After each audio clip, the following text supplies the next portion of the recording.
교회 여러분 반갑습니다. 우리 앞에 있는 성도들하고 인사 나누겠습니다. 반갑습니다. 우리 함께 사도신경으로 신앙 고백하겠습니다. 전능하사 천지를 만드신 하나님 아버지를 내가 믿사오며 그 외에도 우리 주 예수 그리스도를 믿사오니 이는 성령으로 잉태하사 동정녀 마리아에게 나시고 본디오 빌라도에게 고난을 받으사 십자가에 못 박혀 죽으시고 장사한 지 사흘 만에 죽은 자 가운데서 다시 살아나시며 하늘에 오르사 전능하신 하나님 우편에 앉아 계시다가 저리로서 산자와 죽은 자를 심판으로 오시리라. 성령을 믿사오며 거룩한 공회와 성도가 서로 교통하는 것과 죄를 사하여 주시는 것과 몸이 다시 사는 것과 영원히 사는 것을 믿사옵나이다. 아멘. 아멘. 우리 찬송가 390장 예수가 거느리시니 함께 찬양하겠습니다.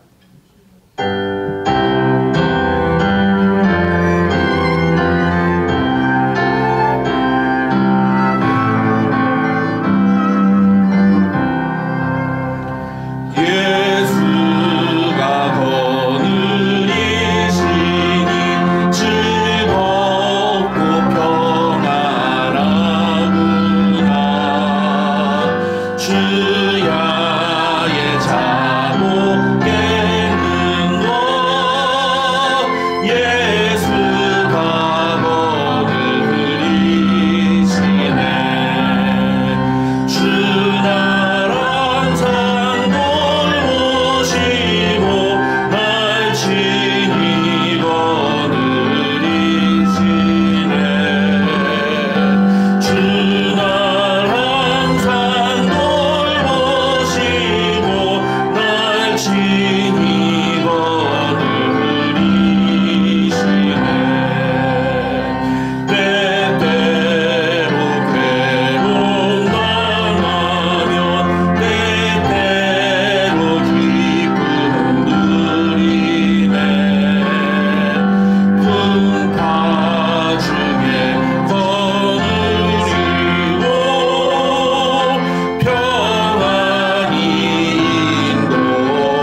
주날 항상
시간 기도할 때 오늘 예배를 위해서 함께 기도하시고요. 하나님, 무엇보다도 우리가 주님만을 원합니다. 오직 주님만이 우리의 소망이 되시며 위로가 되심을 이 시간 고백하기를 원합니다. 하나님, 우리가 그런 마음으로 주님 앞에 예배를 드리며 주님께 집중할 때 상한 마음과 통해하는 심령 앞에 놀라운 은혜를 부어주시는 하나님의 은혜를 경험하는 이 예배 시간 될 수 있도록 하나님 붙잡아 주시옵소서. 우리에게 은혜를 허락하여 주시옵소서. 우리 그렇게 함께 같이 기도하도록 하겠습니다. 다 같이 기도하겠습니다.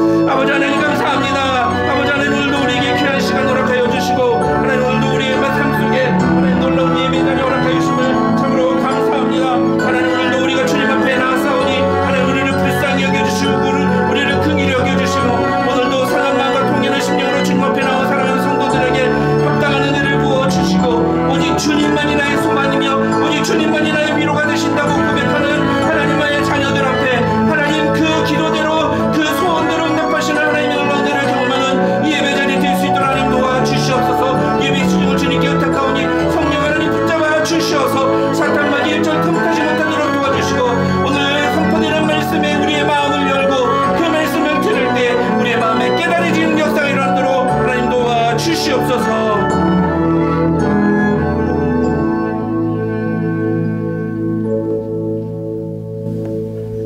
Father, thank you for gathering us today to worship and learn more about you. God, I pray that during this time we ready ourselves for you, that our hearts and our minds are open and receptive to hear your message and your teachings. I pray over this sermon, I pray that this message is delivered directly from you.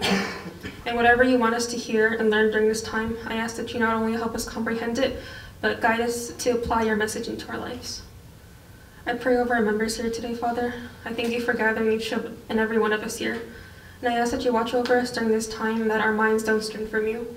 And if we do stray, I ask that you redirect us to where you want us to look. I pray over the members who are not here at the moment, and I ask that you watch over them as well. Father God, I pray over our community and our world. And although there seems to be many continuously terrible things happening around us, I know that we don't have to worry because you are in control of everything. So I pray that we lay down our burdens and our worries and trust that your plan is in place.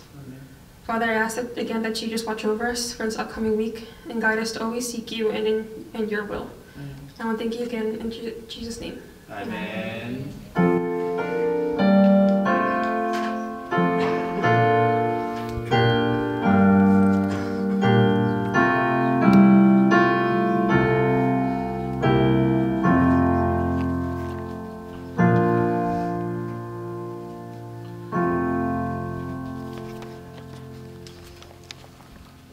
오늘 우리 주신 하나님의 말씀은 로마서 13장 1절부터 7절입니다. 로마서 13장 1절부터 7절까지의 말씀 우리 한 목소리로 함께 읽겠습니다. 로마서 13장 1절부터 7절입니다. 다 같이 읽습니다. 시작. 각 사람은 위에 있는 권세들에게 복종하라. 권세는 하나님으로부터 나지 않음이 없나니 모든 권세는 다 하나님께서 정하신 바라. 그러므로 권세를 거스르는 자는 하나님의 명을 거스름이니 거스르는 자들은 심판을 자취하리라. 다스리는 자들은 선한 일에 대하여 두려움이 되지 않고 악한 일에 대하여 되나니 내가 권세를 두려워하지 아니하려느냐. 선을 행하라. 그리하면 그에게 칭찬을 받으리라. 그는 하나님의 사역자가 되어 네게 선을 베푸는 자니라. 그러나 네가 악을 행하거든 두려워하라. 그가 공연히 칼을 가지지 아니하였으니 곧 하나님의 사역자가 되어 악을 행하는 자에게 진노하심을 따라 보응하는 자니라. 그러므로 복종하지 아니할 수 없으니 진노 때문에 할 것이 아니라 양심을 따라 할 것이라. 너희가 조세를 바치는 것도 이로 말미암음이라. 그들이 하나님의 일꾼이 되어 바로 이 일에 항상 힘쓰느니라. 모든 자에게 줄 것을 주되 조세를 받을 자에게 조세를 바치고 관세를 받을 자에게 관세를 바치고 두려워할 자를 두려워하며 존경할 자를 존경하라. 아멘. 아멘. 우리 함께 읽은 본문 말씀 가지고 정치에 대한 성경적 관점, 정치에 대한 성경적 관점이라는 제목으로 하나님의 말씀 살펴보겠습니다. 오늘은 벌써 그 설교 제목에서부터 민감하죠. 정치에 대한 얘기를 합니다. 성경의 여러 내용들 중에서 유일하게 대놓고 설교 시간에 정치 얘기할 수 있는 유일한 본문이 아닌가 그런 생각이 듭니다. 근데 그만큼 사실은 우리가 정확하게 알아야 되는 그런 내용이기도 하고요. 또 뒤집어서 얘기하면 이 본문을 굉장히 오해하고 잘못 사용하는 사람들이 굉장히 많습니다. 이 본문에서 바울이 제시하는 세상의 정치에 대해서 우리가 어떤 시각을 가져야 되는지, 어떤 태도를 갖는 것이 성경적인 입장인지를 정확하게 하는 게 굉장히 중요한데, 사실은 그런 걸 가리켜서 이제 기독교 세계관이라고 그럽니다. 이 기독교 세계관에는 정치뿐만 아니라 경제, 사회, 문화, 환경, 예술, 이런 모든 것들을 다 기독교적인 시각으로, 성경적인 시각으로 바라보는 그런 학문이라고 할 수 있습니다. 그런데 교회가 기독교 세계관에 대해서 성도들에게 가르치지 않으니까 어떤 일이 벌어지느냐 하면, 소수의 어떤 사람들이 성경을 잘못 해석해서 그것을 가지고 이야기하는 것을 성도들이 무비판적으로 받아들이는 경우들이 있어요. 제가 늘 말씀드리지만 신앙생활은 목사의 말에 의존하면 안 되고 무엇에 의존해야 돼요? 예, 성경 말씀에 의존해야 됩니다. 성경 말씀대로 믿고 성경 말씀대로 신앙생활을 해야 되는데, 너무너무 많은 성도들이 성경 말씀대로 신앙생활 안 하고 목사가 말하는 대로 믿어요. 왜 그렇죠? 성도들은 공부하기 싫어서 그래요. 쉽게 말하면 신학이라는 게 굉장히 어려우니까 그걸 꼬치꼬치 캐고 들어갈 만한 실력도 없고, 첫째는, 그리고 그가 하고 싶은 마음도 생기지 않고, 그죠? 여력도 없고, 돈 버는데 바쁜데 이 성경까지 그 공부를 해야 되냐? 예, 맞아요. 그건 어떻게 보면 지당한 말씀입니다.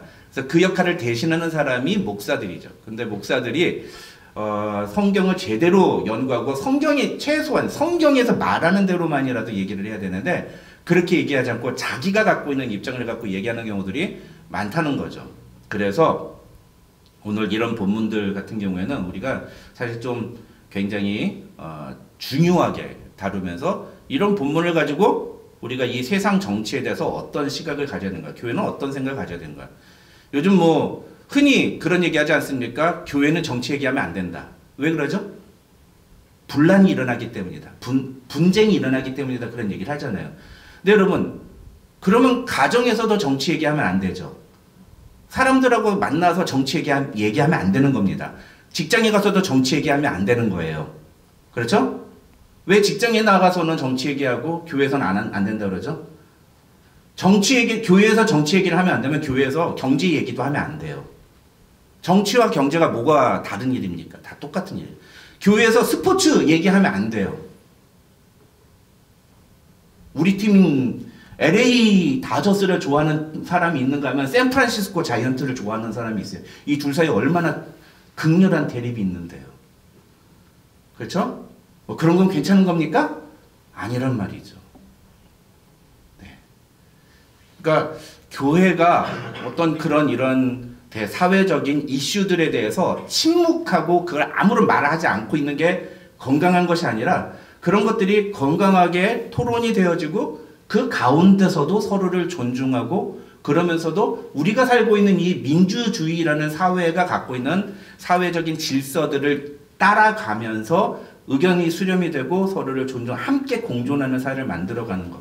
그게 교회가 보여주어야 할 바른 모습인데, 오늘날에는 교회가 너무 이렇게 일방향적으로, 편향적으로 한쪽 주장만 이렇게 얘기하는 경우들이 있는 것 같아요. 그래서 오늘 본문을 우리가 좀 잘 공부를 하고, 이따 소그룹 성경 공부 시간에 그런 얘기가 나올지 모르겠습니다만, 이런 정치적인 이슈들에 대해서 우리가 어떤 태도를 갖는 것이 필요한지에 대해서 좀 같이 이야기를 하겠습니다. 오늘 본문은 분명히 세상 정치에 대해서 이야기를 하는 겁니다. 이걸 전제를 하고 가야 돼요. 그래서 이 내용을 전체를 들어가려면 먼저 대전제를 우리가 먼저 인정하고 들어가야 돼요. 그게 뭐냐? 1절입니다. 1절에 뭐라고 되어 있느냐? 바울은 각 사람은 위에 있는 권세들에게 복종하라 선언하고 있다는 것입니다. 각 사람은 위에 있는 권세들에게 복종하라. 그래서 우리가 보통 이거 가지고 사람들이 뭐라고 그래요? 위에 있는 지도자에게 반기를 들거나 반항심을 가지면 안 된다, 막 이렇게 얘기하잖아요. 과연 성경이 그런 얘기를 하는 걸까요? 아니에요. 그러니까 대표적으로 성경의 문구를 잘못 사용하고 있는 게 바로 이 로마서 13장 1절의 말씀이에요. 왜 바울은 각 사람은 위에 있는 권세들에게 복종하라고 얘기하고 있는가? 여기서 중요한 것은 뭐냐면요. 이 권세들이라는 단어입니다. 우리는 권세들 그러면 어떤 생각을 합니까? 지도자를 생각하죠. 우리식으로 말하면 대통령을 생각하죠. 그런데 사실은 헬라어에서는요. 이 권세들이라는 게 그런 어떤 사람을 가리키는 게 아니에요. 이거는 오가니제이션을 말하는 거예요. 정부 조직을 말하는 겁니다. 무슨 얘기인지 아시겠어요? 그러니까 이 1절에서 각 사람은 위에 있는 권세들에게 복종하라는 얘기는 무슨 뜻이냐면 각 사람은 국가 권력에게 복종하라라는 뜻이에요. 이해가 되십니까? 국가 권력에게 복종을 하는 겁니다. 물론 고대 사회도 그렇고 또 현대 사회에도 어떤 국가 권력, 소위 말해서 정부 여당이라고 하는 그 정부 여당이 되는 방법이 뭐예요? 투표를 통해서 다수가 선출한 사람이 지도자가 되고 그 지도자가 뽑은 사람들이 정부의 내각을 구성하게 되죠. 그렇기 때문에 사실은 지도자, 어떤 한 사람, 뭐 지금 우리 미국으로 따지면 오바마, 나는 오바마를 지지하지 않는다 하더라도 오바마가 전 미국 사람들이 선출한 대통령으로 인정을 받았으면 그 오바마의 권위를 인정할 줄 알아야 한다는 얘기예요. 그게 오바마 대통령을 인정하라는 것도 포함이 되지만 사실은 미국 정부가 선출한 그 정부 조직이 갖고 있는 권위를 인정해야 한다는 말입니다. 그래서 이 권세들이라는 단어는 어떻게 보면 정확한 그 헬라어의 의미를 가지고 이야기를 하면은 조직체를 말하지만 사실은 그렇다고 해서 그 조직만을 얘기하느냐 아니면 어떤 리더, 그 조직을 이끌어가는 리더도 포함할 수 있느냐라고 하면 대부분의 학자들은 리더도 포함한다라고 얘기를 해요. 그렇기 때문에 우리가 뭐 어떤 한 정치 지도자를 지지하거나 그 권위를 인정하는 것도 오늘 본문에서 이야기하는 내용이라고 이렇게 억셉트를 해도 틀린 얘기는 아닌데 제가 이런 말씀을 왜 드리냐면 오늘 본문은 내가 어떤 특정한 정당을 지지하느냐 지지하지 않느냐에 대한 얘기를 하는 게 아니라 모든 국민들이 합법적인 방법을 통해서 선출한 정부 기관에 대한 권위를 우리가 어떤 태도를 가지고 있어야 되는가에 대해서 이야기하고 있는 것이 바로 오늘 본문이 이 1절에서 바울이 이야기하는 내용의 핵심이라는 거죠. 그런 전제를 가지고 오늘 본문을 쭉 이해를 해야지만 오늘 본문에서 바울이 얘기하는 내용이 이해가 될 수 있습니다. 오늘 본문은 크게 세 가지로 구분이 됩니다. 첫째는 뭐냐면 이 대전제, 국가 권력은 어디서부터 오는가? 오늘날 민주주의 사회는 국민으로부터 온다. 모든 권력은 국민으로부터 나온다. 대한민국 헌법 제1조 에 나와 있는 2조 2항이죠. 1조 2항이에요. 예. 그런데 모든 국민은 권력으로부터 나오는데 성경은 뭐라고요? 그 모든 권력은 하나님으로부터 나온다라고 얘기를 하고 있어요. 이게 굉장히 중요한 전제고 이 중요한 전제 아래서 두 가지 내용을 얘기를 해요. 그게 뭐냐면 3절과 4절에서는 그 대전제 아래서 통치자들은 어떤 자세를 갖고 있어야 되느냐. 그 전제를 통치자들은 어떻게 이해하고 있어야 되느냐에 대한 내용이 3절과 4절이고 그 다음에 5절, 6절, 7절은 통치를 받는 피통치자들은 그러면 그 권력에 대해서 통치자들에 대해서 어떤 태도를 취하는 것이 옳은가에 대해서 이야기를 하고 있는 겁니다. 그래서 이렇게 크게 세 가지로 구분을 해서 오늘 본문을 봐야만 합니다. 자, 먼저 세상 정치에 대한 첫 번째 대전제를 말씀을 드리겠습니다. 우리 다 같이 1절과 2절 같이 읽겠습니다. 1절, 2절입니다. 시작. 각 사람은 위에 있는 권세들에게 복종하라. 권세는 하나님으로부터 나지 않음이 없나니 모든 권세는 다 하나님께서 정하신 바라. 그러므로 권세를 거스르는 자는 하나님의 명을 거스름이니 거스르는 자들은 심판을 자취하리라. 여러분 아까도 말씀드렸습니다만 바울은 모든 권세는 다 하나님께서 정하신다고 선언을 합니다. 여러분 이 말에 동의하십니까? 네? 자, 그렇게 따지면 우리가 어디까지 동의를 해야 되냐면 김일성이 세운 북한은 하나님이 세운 정권입니까? 아닙니까? 이러면 이제 갈등이 되시죠. 예. 왜요? 우리는 도저히 그걸 용납할 수가 없기 때문에. 그렇죠? 우리 한국 사람들은 태생적으로 김일성이 북한을 나라라고 인정하지 않아 왔어요. 예. 그렇죠? 저도 뭐 정치적인 성향은 약간 진보적이라고 할 수 있지만 저도 얼마 얘기할 수 있어요. 정말 죄송합니다만. 왜냐하면요, 보수적인 분들이, 정치적인 보수적인 입장을 갖고 계신 분들이 항상 그걸 물어봐요. 김일성 그렇게 뭐라고 욕해봐라. 저는 그렇게 생각 갖고 있어요. 예. 북한을 결코 옳은 그런 국가라고 저는 생각 안 합니다. 목사인 저 역시도 북한에 대해서는 그렇게 좋은 마음이 생기지 않아요. 그런데 성경은 뭐라고 얘기해요? 성경은 뭐라고 얘기해요? 모든 권력은 하나님께로부터 왔다라고 얘기한다는 거죠. 이게 이제 여기서부터 충돌이 일어나는 거예요.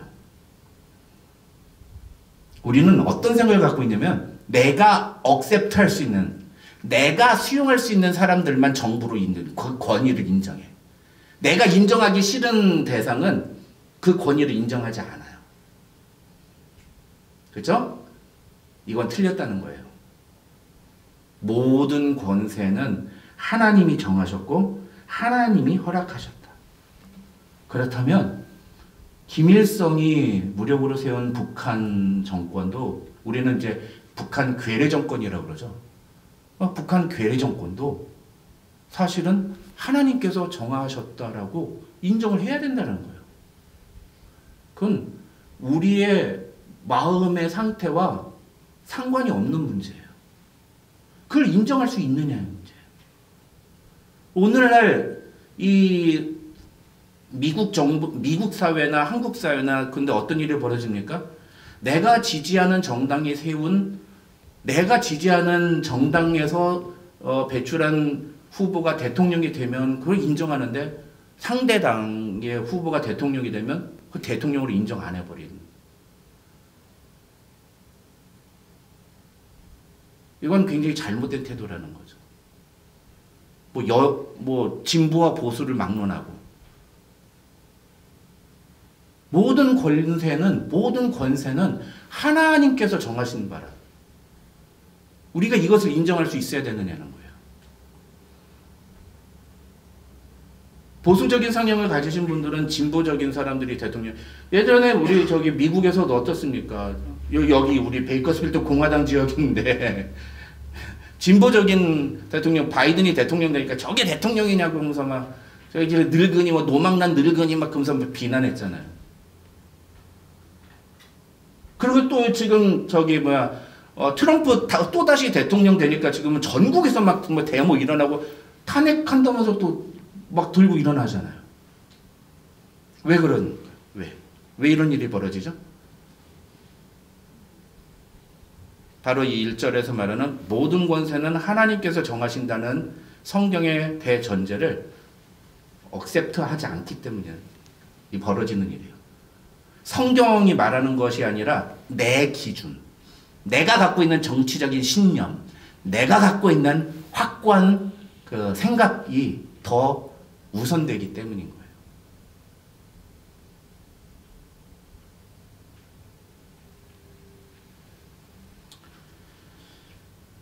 김일성 같은 독재자가 세운 북한 괴뢰 정권을 나라로 인정할 수 있느냐? 놀랍게도 존 켈빈은 이렇게 얘기했어요. 기독교 강요에서. 존경할 만한 일말의 가치도 없는 악랄한 사람이라도 공적인 권력을 장악하면 하나님이 주신 정의와 심판의 사자로서 갖는 그 찬란하고도 거룩한 권세가 그에게 돌아간다. 그러므로 백성은 가장 훌륭한 왕에게 바치는 것과 같은 똑같은 존경을 그에게 바쳐야 한다. 우리는 북한의 시민이 아니니까, 북한 주민이 아니니까 그럴 필요 없어요. 그럴 필요 없습니다. 김일성에 대해서 마음껏 욕해도 돼요. 그래도 됩니다. 근데 적어도 북한 주민이라면 김일성 그 부자, 지금 그 김일성의 손자인 김정은이 그 나라를 통치하고 있다면 그걸 두려워할 줄 알아야 된다는 거예요. 억셉트가 되세요? 동의가 되세요? 예? 이거 동의되면 이게 벌써 이게 성경을 굉장히 많이 굉장히 많이 폭넓게 수용하신 거예요. 여기서 안 돼요. 대부분의 사람들이 여기서 안 돼요. 여기서. 왜요? 네, 나쁜 놈이니까. 그러니까 그게 뭘까요? 성경이 말하는 기준이나 성경이 말하는 것이 아니라 내가 갖고 있는 기준, 내가 갖고 있는 판단이 더 우선되는 거예요. 아닌 것 같죠, 여러분? 제가 맨날 여러분들이 자기 생각 내려놓으라고 자기 판단 내려놓으라고 하는 게 무슨 얘기인지 모르셨죠? 이런 거예요, 이런 거. 성경이 아무리 얘기를 해도 모든 권세는 하늘로부터 하나님께서 정하신다고 아무리 얘기를 해도 억셉트 안 해요. 그거 안 듣습니다. 저 사람은 내 대통령이 아니야. 난 저 사람 대통령으로 인정한 적이 없어.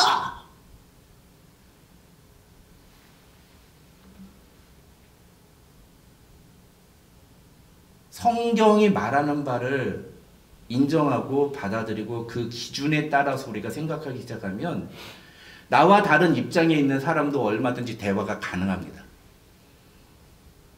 근데 왜 대화가 안 되느냐? 기준이 다 자기 자신이기 때문이에요. 자기 자신이기 때문에. 기준점이 자기 자신이기 때문에. 그러니까 다른 사람은 다른 사람대로 자기 기준이 있으니까 그게 충돌할 수밖에 없는 거예요. 성경을 기준으로 사는 삶을 사는 것이 굉장히 중요합니다. 예수님 당시에 빌라도는요, 무력으로 이스라엘을 지배한 로마의 총독이었어요. 우리 한국식으로 말하면 어떤 사람이냐면 이토 히로부미 같은 사람이에요.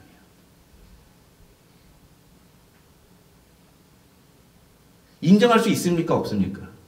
그러니까 우리 안중근 의사가 어떻게 했어요? 하얼빈, 요즘 동계 아시안게임 여기는 하얼빈에서 총 쏴서 죽였잖아요. 어떤 사람은 그걸 테러리스트라고 안중근 의사라는데 우리는 뭐라 그래요?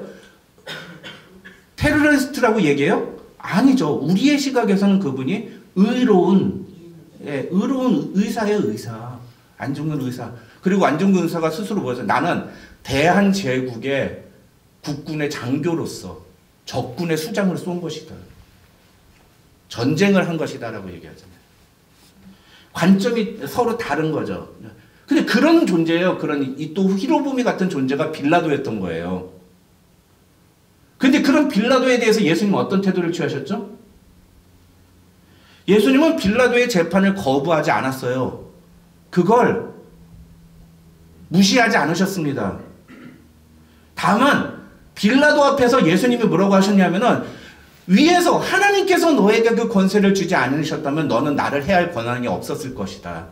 이런 얘기를 하셨어요. 이게 무슨 얘기냐면 쉽게 말하면 네가 지금 나를 심판하는 자리에 있는 것은 하나님께서 너에게 그 권한을 주셨기 때문이고 나는 그 하나님의 그 결정을 존중하는 차원으로 너의 심판에 지금 서 있다라고 얘기하는 거예요. 빌라도가 갖고 있는 세상적인 권세, 어서리티를 예수님께서도 인정하셨다는 겁니다. 그러면서 바울은 뭐라고 얘기합니까? 2절에서 만약에 그렇게 하나님이 정하신 권세를 거스르는 자들은 심판을 자초하게 될 것이다 라고 얘기를 합니다. 권세를 인정하지 않는 것, 정부 조직이 갖고 있는 그 권위를 인정하지 않는 것은 하나님의 명을 어기는 것과 같다. 이렇게까지 표현을 한단 말이죠. 그렇죠?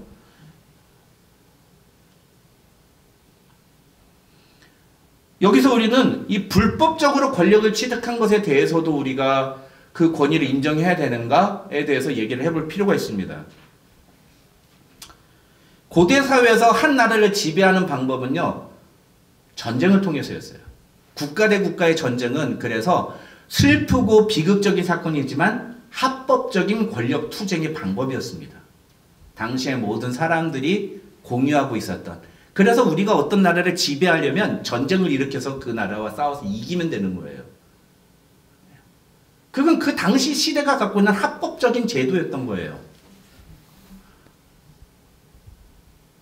그렇죠? 그럼 로마가 이스라엘을 어떻게 점령했습니까? 로마는 이스라엘을 전투를 통해서 점령을 한 거예요. 이스라엘의 입장에서는 그건 도저히 인정할 수 없는 비극적인 사건이지만 세상적인 시각에서 보면은 그것은 합리적인 과정을 통해서 그 나라를 차지한 거예요. 우리나라는 다르죠? 우리나라는 일본이 합리적인 방법으로 우리 조선을 이렇게 침략하지 않았어요. 몇 명의 매국노들하고 짜가지고서는 고종 황제를 강제로 이렇게 권위적으로 해가지고선 죽이려고 위협을 해가지고선 나라의 국권을 뺏은 거예요. 그래서 국권 침탈이라고 하잖아요. 국권 침탈이라고. 전투가 일어나지도 않았어요. 전쟁이 일어나지도 않았어요. 그래서 일제 강점기를 우리는 도저히 그 국가 대 국가 간의 전쟁에서 정당한 방법으로 일본이 우리를 복속했다고 얘기할 수가 없는 거예요. 다른 겁니다. 그걸 알아야 돼요. 반면에 쿠데타 같은 경우에 성공한 쿠데타와 실패한 쿠데타가 있어요. 쿠데타로 정권을 잡았을 때 그 정권을 인정을 해야 됩니까? 인정을 안 해야 됩니까? 한국에 있는 어떤 정치가는 그렇게 얘기했어요. 성공한 쿠데타는 쿠데타가 아니다. 이건 뭐 맞는 말이에요. 이거 농담이 아니라 진짜예요. 가장 대표적인 예가 뭐예요? 이성계. 예, 조선의 이성계가 사실은 고려 제국의 쿠데타를 일으킨 거예요. 그렇죠? 근데 그 과정 속에서 이성계가 자기의 나라를 쿠데타를 일으키자마자 세웠습니까? 아니에요. 시간을 오래 두고서는 고려가 멸망하는 과정이 있어요. 그 과정 속에 여러 가지 불법적인 얘기도 있었고 폭력도 있었어요. 무력도 있었어요. 분명히 불합리한 거예요. 그렇죠? 그래서 우리 뭐 여기 뉴스 그릇은 모르지만 고려의 충신 정몽주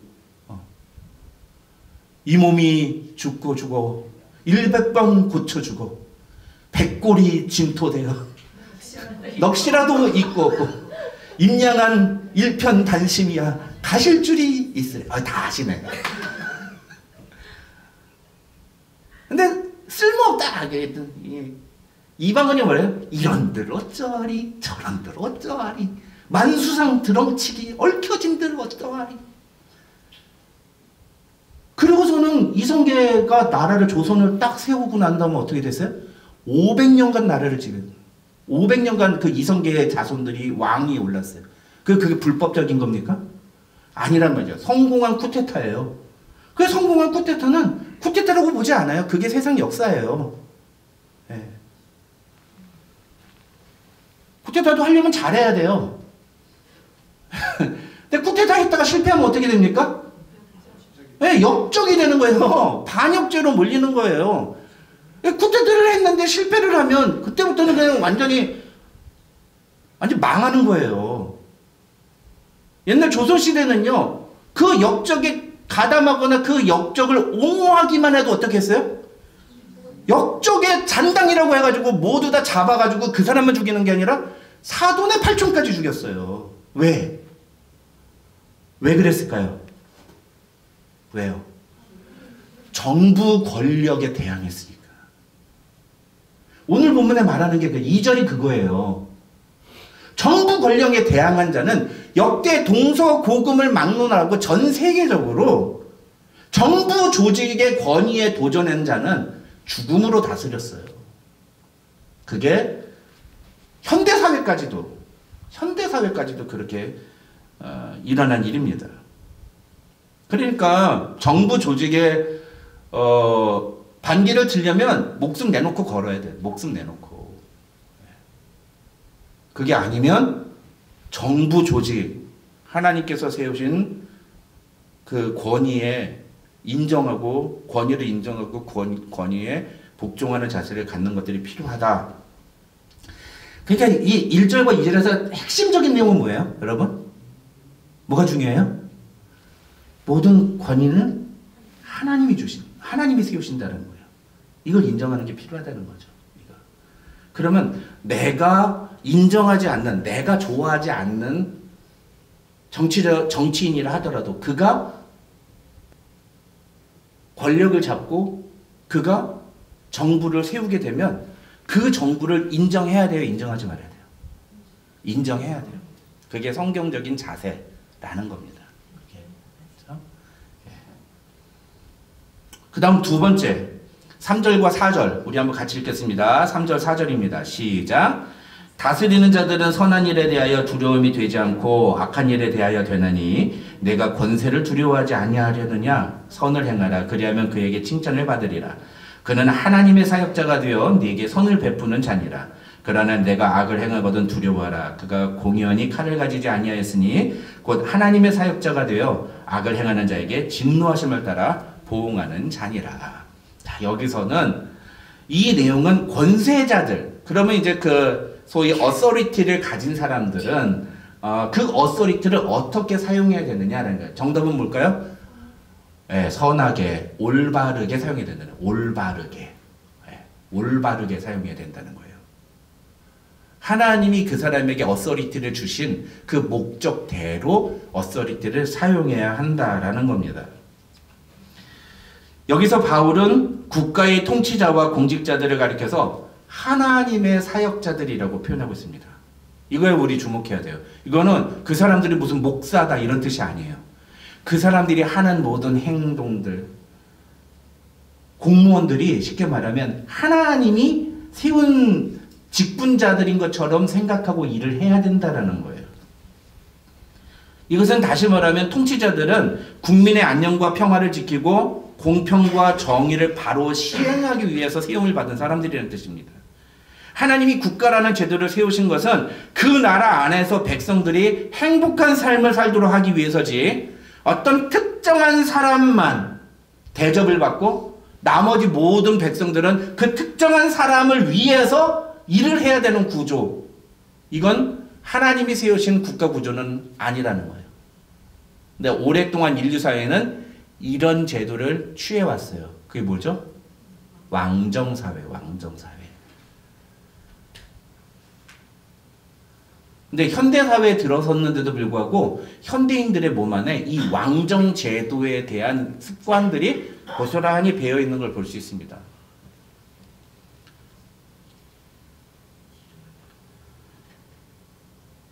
정치인들은요, 권위를 가졌다, 권력을 가졌다는 건 무소불능의 힘을 가졌다, 무슨 일이든 할 수 있다는 것이 아니에요. 그들은 법을 집행하고 백성들을 안전하게 보호하고 악한 자들을 통제하고 그들의 죄를 처벌하기 위해서 세워진 자들이라는 것을 기억을 해야 됩니다. 반면에 모든 국민들은 법을 지키고 그 법을 지키는 과정을 통해서 통치자들의 권위를 존중하고 인정해야 돼요. 그렇게 통치자들은, 룰러들은 법을 수호하고 집행하는 것을 자신의 역할과 책임으로 삼아야 됩니다. 이것을 잘하는 사람을 우리는 지혜로운 왕이다, 이제까지 역사에서 성군이다, 그렇게 얘기를 했죠. 반면에 그걸 잘못하는 사람, 자기 마음대로 행동하고 자기의 개인적인 이익을 위해서 살아가는 왕을 뭐라 그래요? 패주라 그래요. 패주. 패주. 패악한 군주다. 중요한 것은 무엇입니까? 현대 민주주의 사회에서는 그 어떤 통치자라도 법의 권위 아래 있는 사람이라는 법. 민주주의 사회에서는 법 위에 있는 사람이 있을 수가 없어요. 그건 민주주의가 아닌 거예요. 법을 초월한 권위를 가진 사람은 민주주의 사회에서 존재하지 않습니다.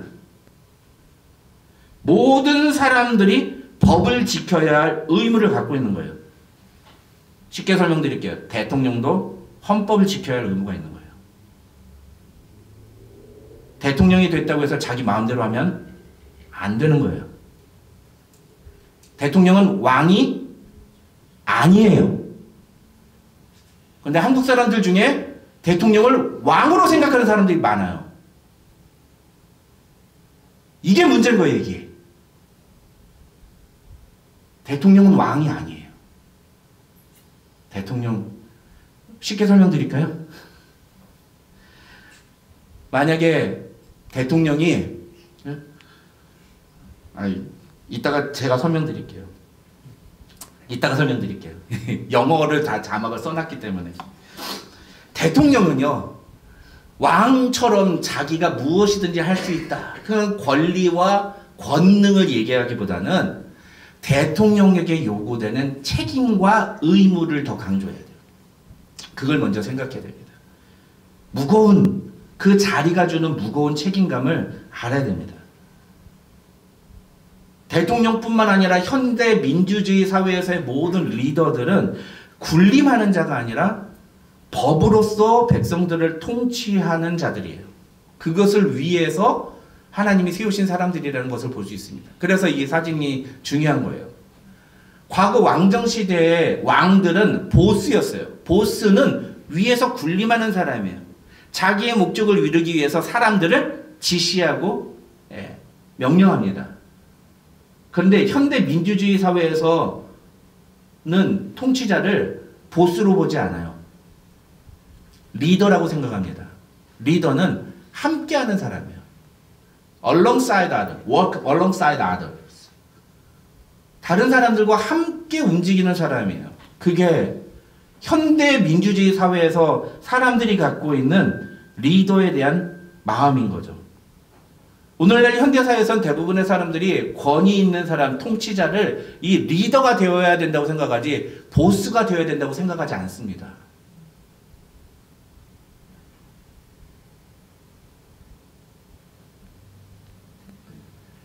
반면에 과거 시대에는 리더는 보스였어요. 그래서 뭐든지 할 수 있었습니다. 제가 얘기하려고 했던 게 이거예요.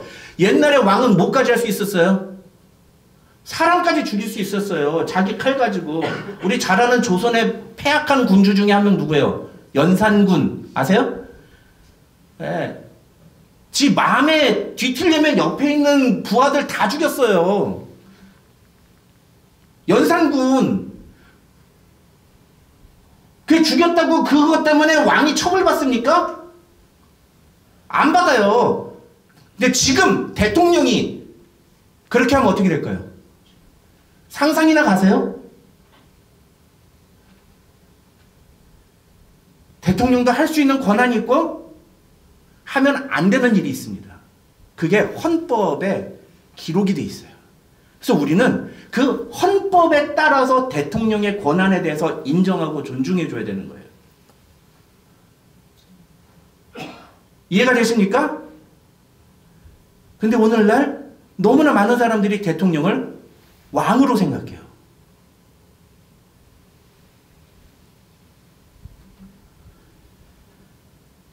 아닙니다, 여러분.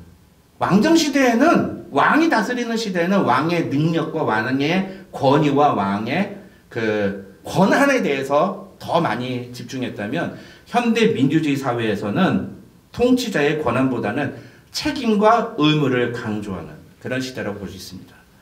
여러분, 교회도 마찬가지예요. 교회도. 하나님께서 저를 이 교회의 담임 목사로 세우셨어요. 그렇죠?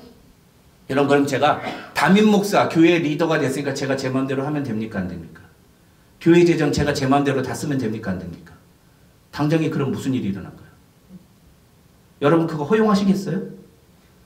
제 권한 아니에요. 담임 목사로서의 권한 아니에요. 내가 결정해서 내가 담임 목사로서 뭐든지 결정하고 진행하면 되는 거 아닐까? 여러분, 무조건 복종해야 되는 거 아니에요? 이렇게 얘기하면 어떻게 생각하시겠어요? 또 욕 나오네. 저는 그렇게 생각하는 게 당연한 거예요, 여러분. 그러면 안 된다는 거예요. 현대사회에서는.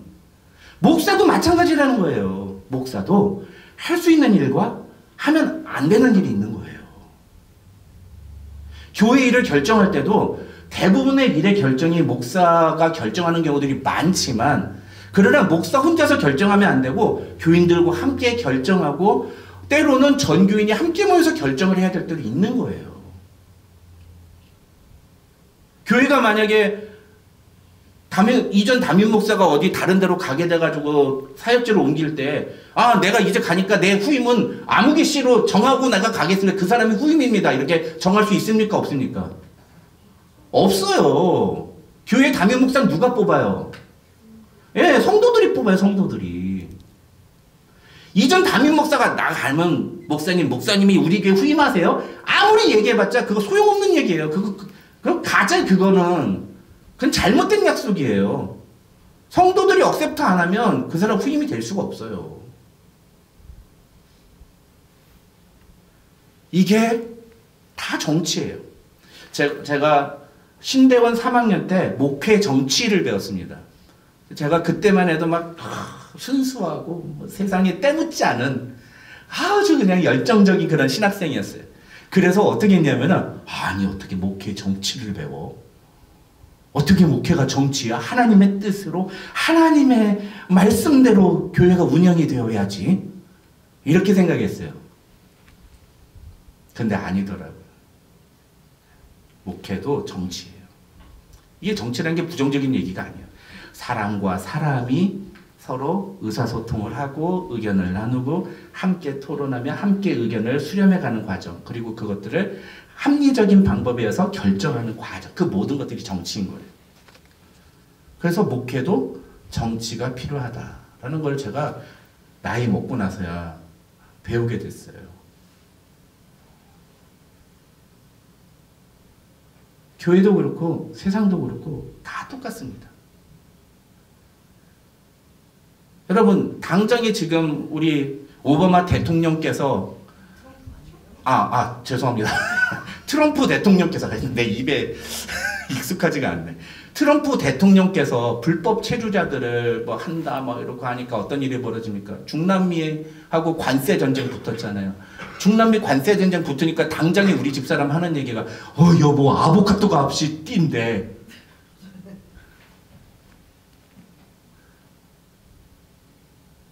정치적인 이슈잖아요. 근데 현실적으로 어떤 일이 벌어져요? 아보카도 값이 뛰고 곡식 값이 뛰고 이런 일들이 벌어지는 거예요. 이 세상의 모든 일들은 다 정치와 연결이 되어 있어요. 이 세상의 모든 일들은 사실은 사회적인 모든 결정과 모든 일들은 다 정치의 결과물이라고 봐도 되는 거예요. 그래서 우리가 절대로 정치에 무관심하거나 정치를 소홀히 하면 안 돼요. 현대사회에서 국민이 할 수 있는 최고의 정치적인 행위가 뭐예요? 투표예요, 투표. 그래서 여러분 투표 때마다 여러분 반드시 투표에 참여하셔야 되는 이유가 여러분의 한 표 한 표가 굉장히 소중하고 이 나라를 만들어가는데 중요하기 때문인 겁니다. 어디를 지지하든 상관없어요. 그것은 민주주의가 갖고 있는 다수결의 원칙에 의해서 다수가 선택하는 대로 가게 되어 있습니다.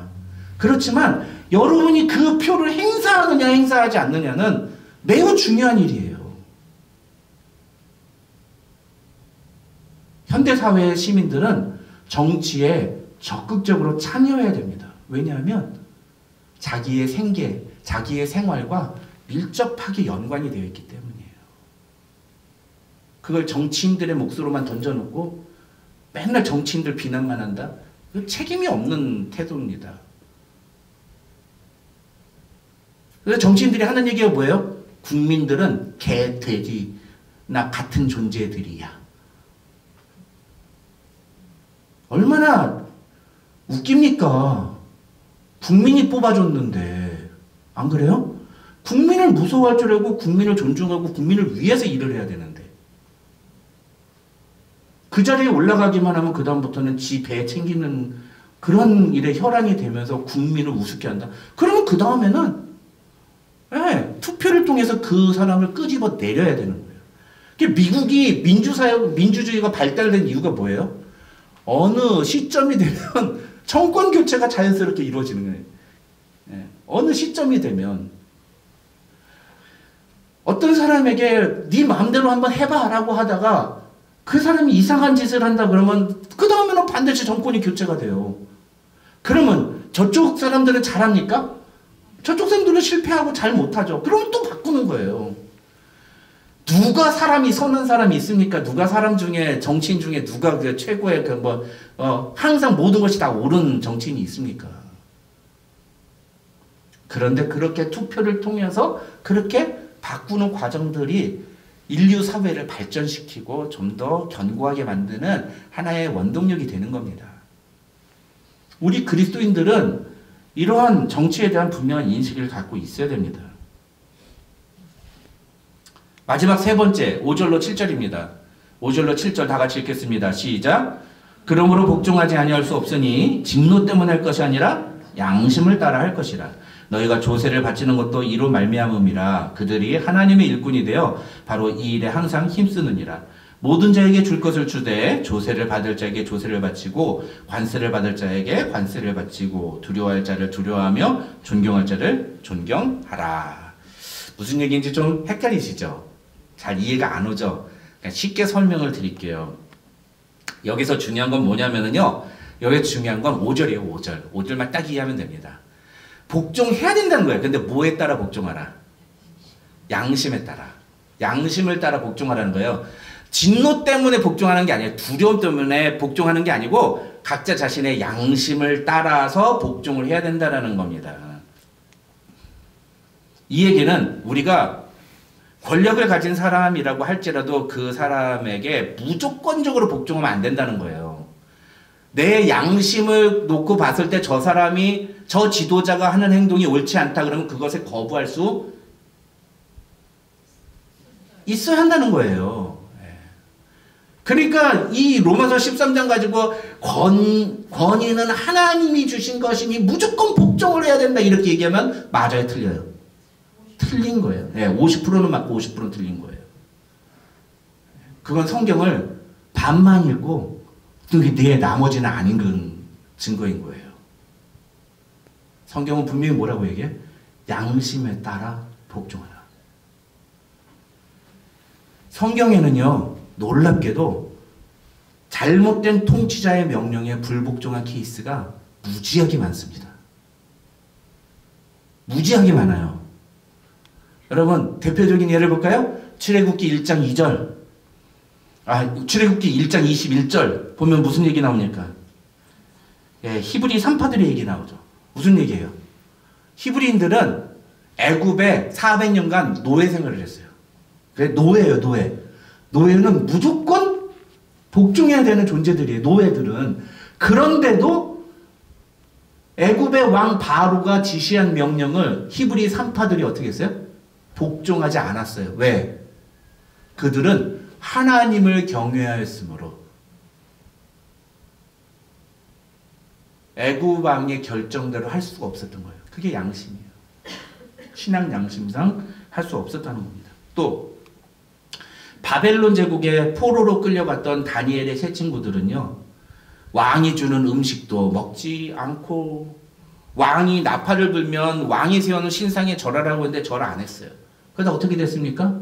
다니엘의 세 친구는 풀무불, 7배나 뜨거운 풀무불에 사형 집행을 당했어요.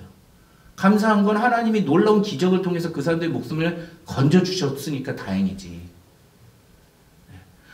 그냥 죽은 거예요. 쉽게 말하면. 그렇죠?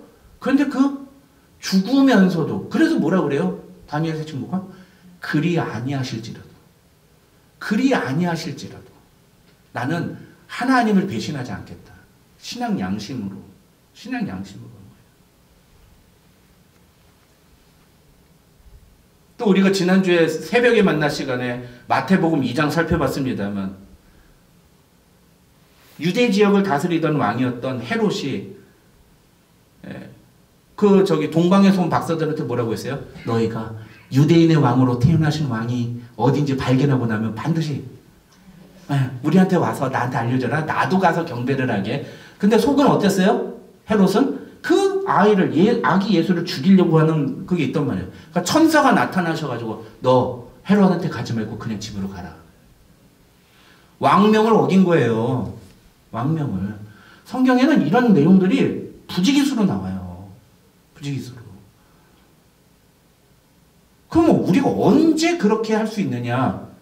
그렇잖아요. 양심에 따라서 행동을 하는 게 어떤 기준이 있어야 될 거 아니에요. 그걸 잘 정리해 준 사람이 있어요. 그 사람이 누구냐면 찰스 콜슨이라는 사람이에요. 여러분 혹시 아세요? 워터게이트 사건. 워터게이트 사건의 주범이라고 할 수 있는 찰스 콜슨이라는 사람이 워터게이트 사건 때문에 감옥에 갔어요. 근데 감옥에 가서 예수님을 만나고 그 사람이 목사가 됐어요. 엄청난 영향을 끼친 사람이에요. 굉장히 탁월한 그런 목회자입니다. 이 찰스 콜슨이 자신의 경우를 되짚어보면서 이 The Body라는 책에서 우리가 그리스도인이 양심에 따라 불복종할 수 있는, 특히 정부 권력에 대해서 불복종할 수 있는 예를 4가지로 정리를 했어요. 4가지로. 첫째는 뭐냐면은 정부가 교회의 역할을 대신하려고 하거나 하나님에 대항해서 국가에 충성할 것을 요구할 때. 무슨 얘기냐? 쉽게 말하면 우리식으로 이해하면 신사참배 강요할 때.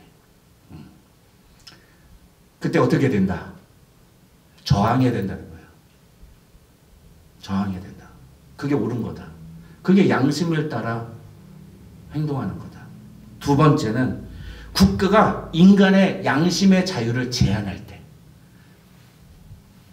폭력이나 무력을 통해서 인간의 양심을 제한하고 어떤 인간의 자유 의지나 의사를 표현하지 못하게 만들 때. 옛날에 우리나라 그 5.18 광주 민주화 운동이 일어날 때 신문사에서 그 모든 5.18 광주라는 단어가 나오는 건 다 삭제를 했습니다. 그러자 어떻게 했습니까? 독일의 어떤 기자가 그 영상들을 담아가지고 그것을 도망쳐가지고서는 거기서 그 영상을 틀어가지고 그게 전 세계에 알려지게 됐잖아요. 광주의 시민들이 당했던 그 비참한 그 슬픔들을 우리가 알 수 있는 이유는 이 두 번째, 정부가 인간의 자유의지를 제한하려고 할 때. 세 번째는 국가가 하나님께서 국가에게 명령하신 생명을 지키고 질서의 정의를 보존하라는 책임을 무시할 때. 이것도 두 번째하고 좀 연결이 되는 거예요. 쉽게 말하면 국가가 불법을 요구할 때. 불법적인 행동을 요청할 때. 그럴 때 우리는 거기에 저항을 해야 된다는 거예요. 마지막 4번째는 요거는 조금 다른 케이스인데 그렇게 불복종을 해서 당하는 피해를 감당할 자신이 있을 때. 왜? 국가 권력에 불복종하면 어떻게 된다고 그랬어요? 심판을 당한다고 했거든요. 성경은 분명히 심판을. 근데 그런 심판을 당하고서라도 나는 내 양심을 지키겠다. 라는 확고한 신념이 있으면 불복종해도 된다라는 거예요. 찰스 콜슨은 이렇게 4가지로 정의를 했습니다. 켈빈도 똑같은 얘기를 했어요. 만약 통치자들이 하나님을 거스르는 무언가를 명령한다면 우리는 그것을 존중하지 말아야 한다. 그리고 이때 우리는 통치자들이 가지고 있는 그 권위에 조금도 얽매여서는 안 된다.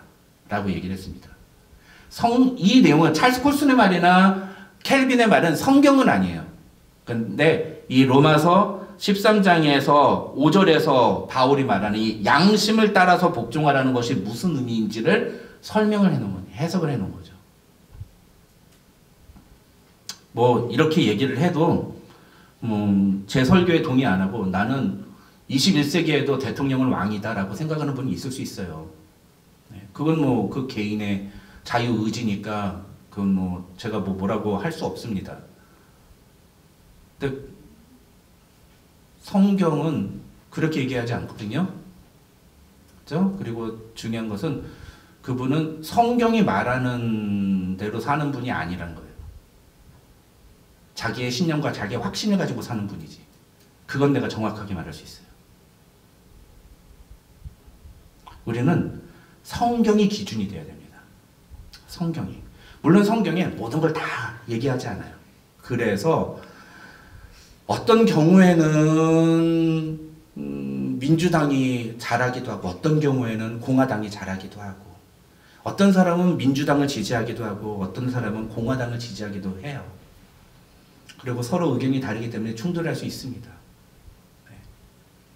근데 그럴 때 서로가 서로를 존중하고 이해하고 서로의 얘기를 들어보면서 내가 주장하는 바의 약점이 무엇인지를 알고 보완하려고 하는 것이 이게 이 사회를 보다 발전시키는 그런 계기가 되지 않겠습니까?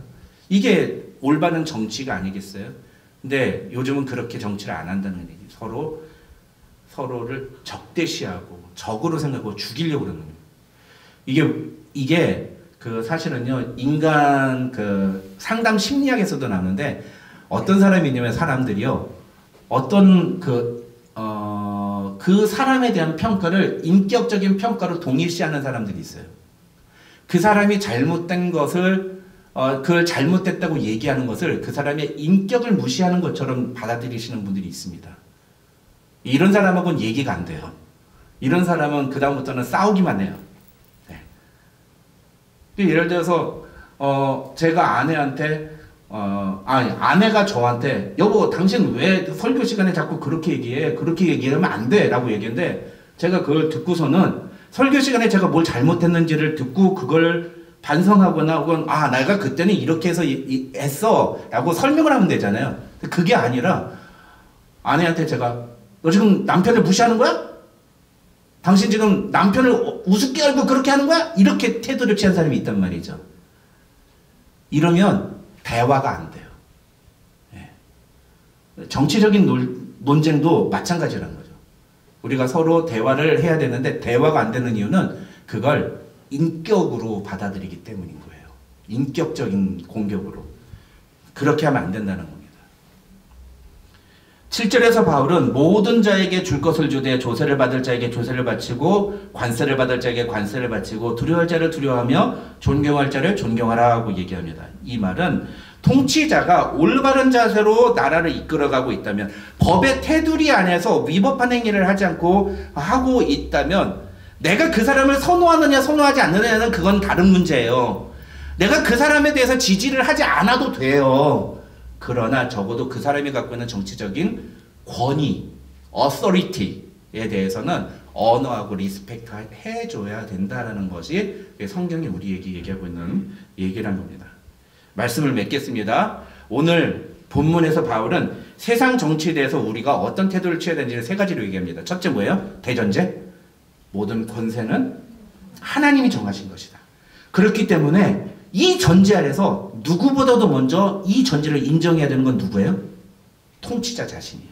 통치자 자신이. 내가 잘나서 국민의 선택을 받은 게 아니라 하나님이 나를 이 자리에 세우셨구나. 그래서 그 다음부터는 어떻게 해야 돼요? 하나님의 대리자로서, 하나님의 일꾼으로서 하나님의 뜻을 따라서 국민들을 다스리고 보호하고 처벌해야 되는 거예요. 그게 통치자의 바른 자세다. 반면에 피통치자인 우리 일반 국민들은 어떻게 돼요? 양심을 따라서 권세에 복종해야 됩니다. 적어도 내가 선호하는 지도자가 아니라 할지라도 그가 법의 테두리 안에서 잘못된 일을 행하지 않았다면 그의 권위를 존중하고 인정하는 태도가 필요한 거죠. 만약에 내가 그 사람이 아닌 다른 사람을 대통령으로 세우고 싶다. 그럼 뭐 하면 돼요? 투표하면 되는 거예요. 투표하면 되는 거예요. 네. 현대 사회는, 민주주의 사회는 투표를 통해서 다수결로 결정하는 시스템을 갖고 있다. 이 제도를 우리가 인정하는 것이 필요하다는 거죠. 무엇보다도 우리는요, 하나님이 우리를 다스리신다는 사실을 인정하는 게 필요해요. 우리를 다스리시는 분은 하나님이라는 사실을 인정하고 하나님의 뜻 안에서 우리가 이 세상을 살아가려고 노력하는 것들이 필요합니다. 세상의 법을 지켜야 되는 것만큼 하나님의 법을 인정하고 하나님의 법 안에서 살아가려고 노력을 해야 됩니다. 그것이 구원받은 그리스도인들이 보여줘야 할 바른 모습이라는 거죠. 저와 여러분 모두 이런 신앙인들이 되시기를 주님의 이름으로 축원합니다. 기도하겠습니다. 하나님 아버지 감사합니다. 오늘도 우리에게 귀한 말씀 주심을 감사합니다. 세상 정치가 참 혼동에 빠져 있습니다. 우리 조국 대한민국은 대통령 탄핵으로 나라가 분열이 돼 있고 미국도 새로운 대통령이 선출이 됐지만 여러 가지 시끄럽고 문제들이 발생하고 있습니다. 이런 상황 속에서 우리 그리스도인들이 어떤 태도를 취해야 되는지 우리가 분명히 알게 해주시고 무엇보다도 교회는 우리가 그리스도 안에서 하나님이 우리를 다스리신다는 사실을 인정하며 모인 공동체임을 기억하고 내 생각과 내 주장이 아니라 하나님이 기뻐하시는 것이 무엇인가를 먼저 생각하는 공동체가 되게 하여 주시옵소서. 감사드리며 예수님의 이름으로 기도드립니다. 아멘. 교회 소식 알려드립니다. 주보를 참조해 주시기 바랍니다. 계속해서 우리 나라와 또 LA 화재가 빨리 복구될 수 있도록 여러분 위해서 기도해 주시기 바랍니다. 오늘 오후 3시에 운영위원회 모임이 있습니다. 성경 공부 끝나고 난 다음에 곧바로 진행하도록 하겠습니다. 이번 주 수요 기도의 시간에는 신앙과 신학 네 번째 신학으로 인자, 하나님의 The Son of God에 대해서 함께 배우도록 하겠습니다. 유튜브 영상은 제공되지 않습니다. 여러분 기억하시고요. 참여해 주시면 감사하겠습니다. 감사합니다. 우리 다 같이 일어나셔서 내 안에 사는 이 함께 찬양하고 기도함으로 마치겠습니다.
하나님 아버지 감사합니다. 오늘도 우리에게 귀한 시간 허락하여 주시고 우리가 함께 모여 예배 드릴 수 있는 특권 주신 것 참 감사합니다.